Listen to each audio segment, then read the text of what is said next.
être assis côte à côte pour entériner l'accord de paix signé en juin. Les deux hommes ont soigneusement évité de se parler. Écoutez bien ceci. À Washington, on signe un accord de paix historique. On parle de réconciliation, de frontières, de sécurité. Mais à l'est de la République démocratique du Congo, la réalité est tout autre. C'est le son des mitraillettes et le cri des millions de déplacés qui fuient les combats. Une guerre où les femmes subissent des violences sexuelles à un rythme effarant et où les enfants meurent de maladies que l'on sait soigner. Alors de quelle paix parle-t-on? La vérité, la voici. Cette guerre a un carburant, les minerais, cobalt, coltan, cuivre, ces trésors essentiels à vos téléphones portables et aux voitures électriques dorment sous les pieds des Congolais. Et c'est pour les contrôler que le groupe rebelle M23, soutenu par le Rwanda, étend son territoire.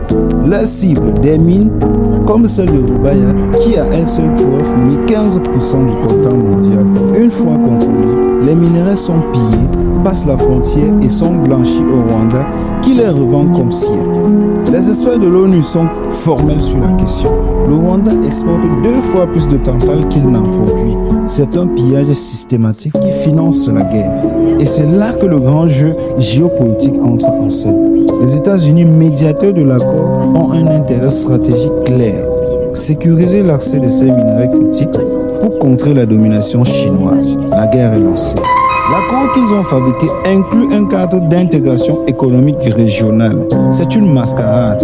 En clair, un plan pour développer les infrastructures et les chaînes d'approvisionnement minières transparentes. Une noble cause? Pas si vite. En soutenant un accord avec Kigali sans exiger au préalable la fin du pillage, la communauté internationale menée par Washington risque de légitimer un statu quo dévastateur. Comme l'a averti Human Rights Watch, cet accord ressemble à un accord sur les minerais d'abord et une chance pour la paix ensuite.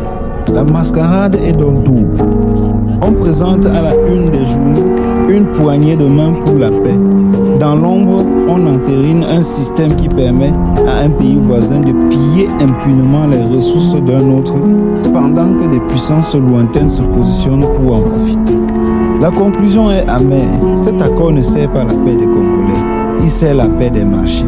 Il sécurise les approvisionnements pour la transition énergétique de l'Europe sur les cadavres et les décombres de l'Est congolais.